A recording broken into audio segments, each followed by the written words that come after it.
Hello everyone, welcome back to 90 plus classes. मैं हूं आपके साथ पंकज। बच्चों, आज फिर कंटिन्यू कर रहे हैं अपना कंपनीज अकाउंट जो हमारा क्लास 12th का अकाउंटेंसी का चल रहा था। हमने बहुत जो बेसिक टॉपिक्स और जर्नल एंट्री थी वो सब कर लिया था, और लास्ट वीडियो में हमने एक इम्पोर्टेंट टॉपिक किया था सबसे ज़्यादा, issue of share to vendor वाला, अदर देन कैश वाला। आज जो हम टॉपिक करेंगे, जितनी भी वीडियोस अगर आप कंपनी की गिन लो, टॉपिक्स गिन लो, सबसे इम्पोर्टेंट आज की वीडियो होने वाली है। क्योंकि जिस बच्चे को आज के टॉपिक नहीं आते तो समझ लो वो कंपनी का पूरा क्वेश्चन कभी कर ही नहीं सकता। आज के ऐसे टॉपिक्स हैं जिनके बिना कंपनी का क्वेश्चन आधे से ज़्यादा, मतलब 2 एंट्री के बाद आप कर ही नहीं पाओगे जितनी एंट्री हमने सीखी थी। आज हम कौन कौन से टॉपिक कवर करेंगे। हमने सीखा था कि कभी कभी ऐसी कंडीशन हो जाती है कि ओवर सब्सक्रिप्शन हो जाता है, जितना कंपनी शेयर बेचना चाहती है उससे ज़्यादा एप्लीकेशन आ जाती है, तो उसको कंपनी को एडजस्ट करना पड़ता है। तो वो एडजस्टमेंट कैसे होती है, कितने अमाउंट की होती है, वो हम थोड़ा सा सीखेंगे। प्लस अगर किसी पर्सन ने कंपनी का पैसा नहीं दिया, शेयर का, फर्स्ट कॉल का नहीं दिया या अलॉटमेंट का नहीं दिया, तो कंपनी उसके शेयर अपने पास रख लेती है, कैंसिल कर देती है एक तरह से, जिसको बोलते थे फॉरफीचर ऑफ शेयर। तो उस फॉरफीचर ऑफ शेयर की क्या एंट्री बनती है, और सिर्फ फॉरफीचर की अगर बात करूं तो एक तो एमसीक्यू आएगा, प्लस अलग से जो बड़ा क्वेश्चन है उसमें तो कंफर्म फॉरफीचर आता ही आता है, उसके बिना वो क्वेश्चन बनता ही नहीं है। तो आज की जो वीडियो है बच्चों इसलिए बहुत ज़्यादा इंपॉर्टेंट है, आराम से इसको देखो, हो सकेगा तो आज ये एक छोटा सा सिंपल सा हम क्वेश्चन ट्राई कर लेंगे जिससे आपको बेसिक क्लियर हो जाए सारा। तो देखो बच्चों क्या है टॉपिक। अभी हम पहले क्या निकालना सीख रहे हैं कि एप्लीकेशन का अमाउंट हमने देखा था कि बहुत इजी होता है, जितनी एप्लीकेशन आई, जितना एप्लीकेशन का रेट है उससे मल्टीप्लाई कर दो, खत्म। जो बैंक वाली एंट्री होती थी, जो हम सबसे पहले एंट्री बनाते थे बैंक वाली, ये सबसे इजी होती थी। बैंक टू शेयर एप्लीकेशन की अगर मैं बात करूँ, सिंपल जितनी एप्लीकेशन आती थी और जितना रेट होता था एप्लीकेशन का उससे मल्टीप्लाई कर देते थे। इसके बाद वाली जो बच्चों एंट्री होती थी जिसमें शेयर एप्लीकेशन अकाउंट डेबिट होता था, to share capital, to bank भी आता था अगर हम रिफंड कर रहे हैं शेयर्स का, टू शेयर अलॉटमेंट भी आता था अगर हम अमाउंट को एडजस्ट कर रहे हैं अलॉटमेंट में। तो वो कितना अमाउंट एडजस्ट होगा, कहाँ पे आएगा, कैसे कैलकुलेट करोगे, ये आपका प्रॉपर पेपर में वर्किंग नोट बनता है। आप कोई भी क्वेश्चन उठा के देख लोगे, जो बड़ा क्वेश्चन है उसमें ये वाला वर्किंग नोट जरूर बना होगा। उनका तरीका अलग हो सकता है, जैसे बुक में बॉक्स बना के दे रखा है, आप अपने तरीके से वर्किंग नोट कैसे भी बना सकते हो। तो देखो सबसे पहले हमें क्या देखना होता है कि अमाउंट रिसीव्ड ऑन एप्लीकेशन, की एप्लीकेशन पे कितना पैसा रिसीव्ड हुआ है वो लिख लो। वो आप कैसे लिखोगे, निकालोगे जितनी एप्लीकेशन रिसीव्ड हुई, जितना रेट ऑफ एप्लीकेशन है, उसमें से आप लेस कर दोगे एक्चुअल अमाउंट ऑफ एप्लीकेशन की। एक्चुअल में एप्लीकेशन का अमाउंट बनता क्या था।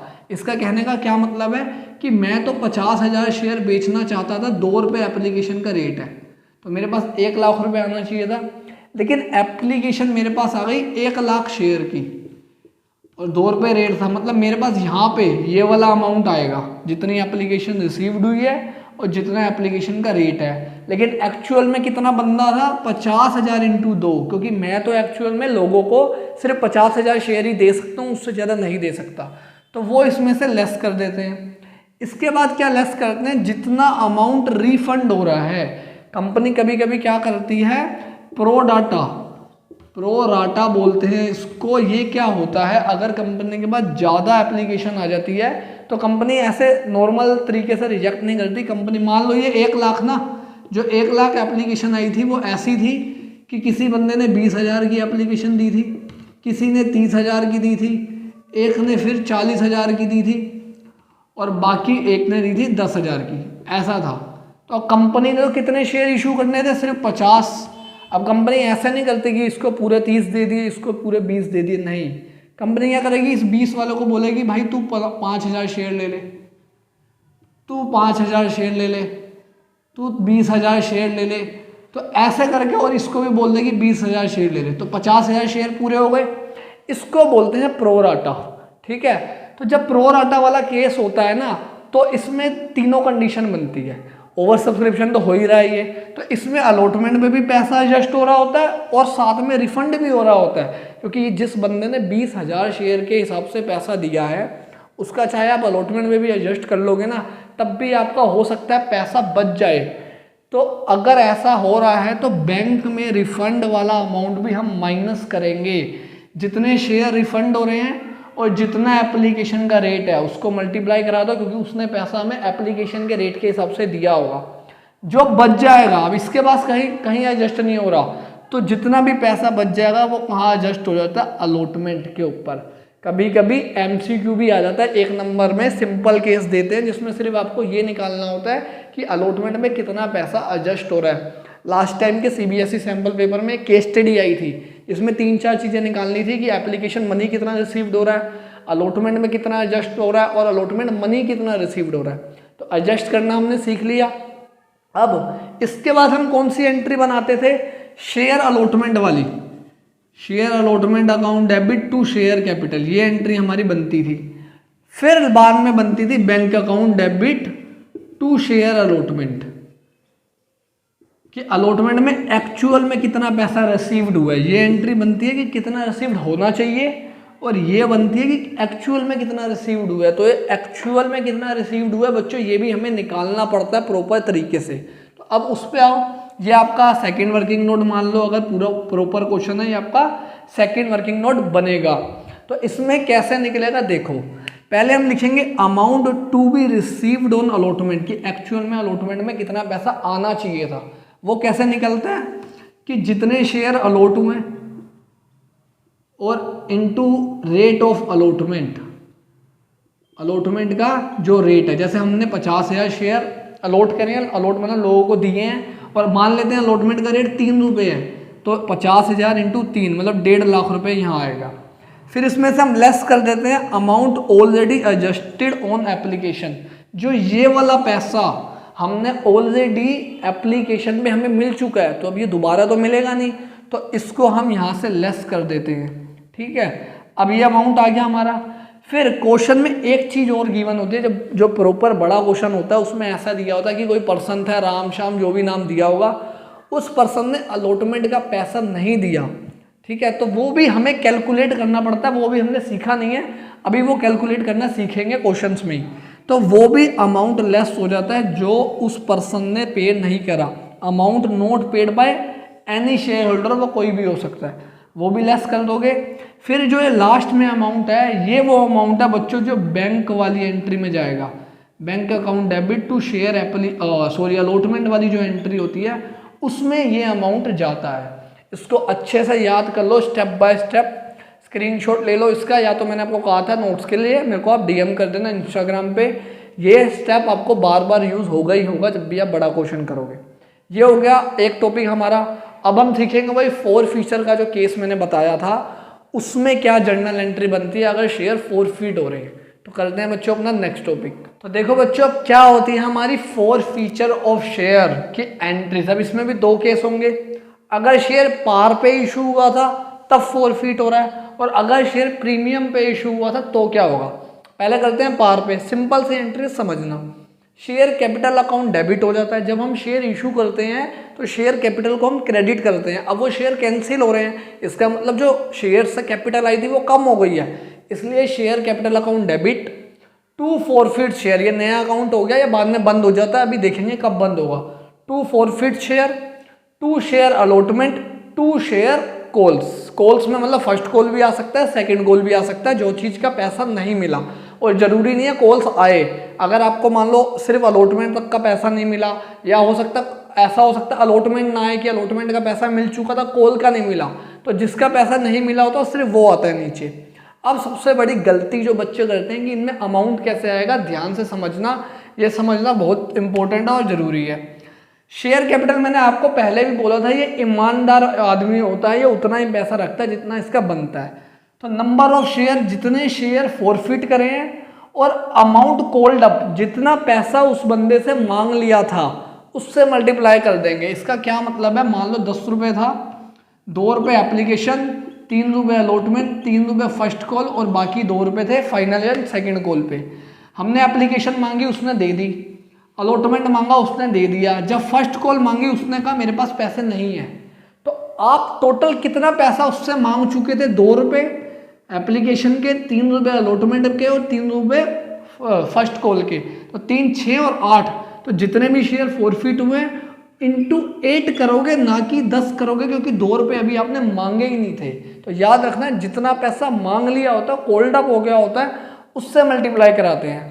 आगे टू फॉरफिट शेयर, इसमें वो अमाउंट आता है बच्चों जो उसने पेड कर दिया। जैसे इसमें उसने एप्लीकेशन और अलॉटमेंट पे कर दिया था, तो जितने शेयर हैं वो और इंटू 5 उससे मल्टीप्लाई करा देंगे। तो ये आपका आ जाएगा कि कितना पैसा वो हमें पे कर चुका है। इसमें एक कंडीशन और बनती है कभी कभी, वो भी जब क्वेश्चन करोगे आप तभी समझ आएगा। इसके बाद टू शेयर अलॉटमेंट, अगर अलॉटमेंट नहीं मिला तो जितना अलॉटमेंट नहीं मिला हम वो यहाँ पे लिख लेंगे। फर्स्ट कॉल, जितना फर्स्ट कॉल का पैसा नहीं मिला वो यहाँ पे लिख देंगे। ये हो जाएगी आपकी एट पार पे फॉर फ्यूचर की एंट्री। और ये जो अलॉटमेंट वाला केस होता है या फर्स्ट कॉल वाला होता है, मोस्टली अलॉटमेंट में होता है कि हमें कितना पैसा नहीं मिला।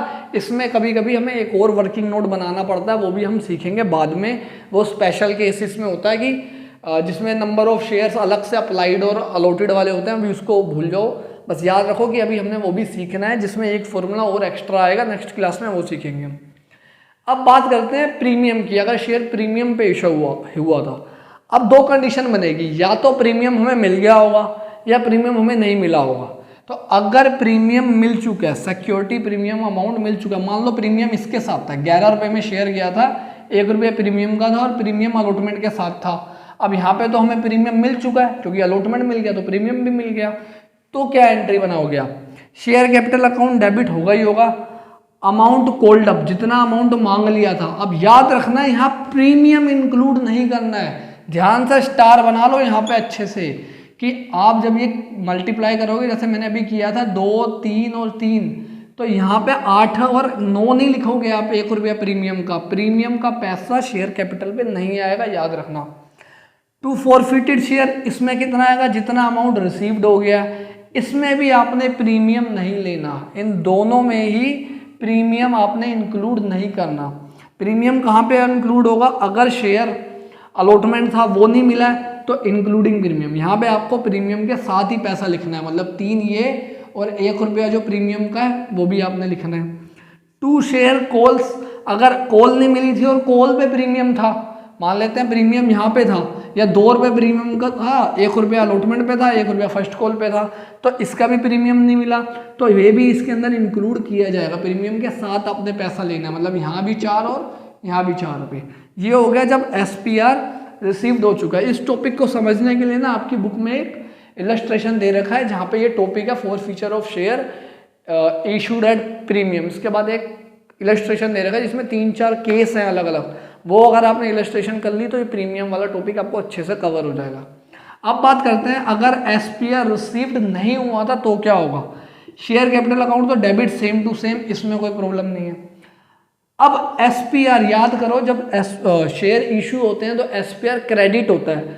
अब वो हमें मिला नहीं तो उसे कैंसिल करना पड़ेगा, इसलिए SPR डेबिट हो गया। जितने शेयर फॉरफिट हुए और मल्टीप्लाई कर देंगे जितना प्रीमियम का अमाउंट है, जो नहीं मिला उससे मल्टीप्लाई कर देंगे। To forfeit share, to forfeit में वही आएगा जितना अमाउंट रिसीव्ड हो गया less premium.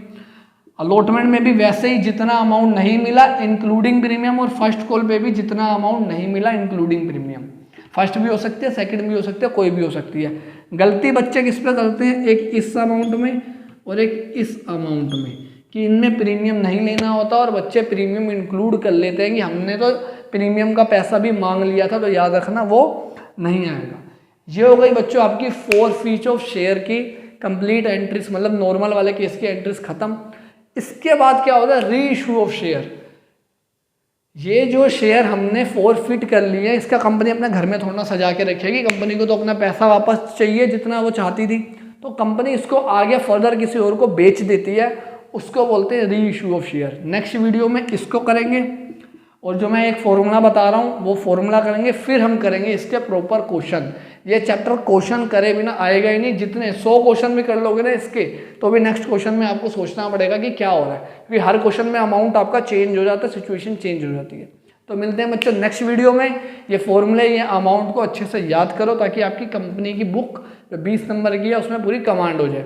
Thank you everyone.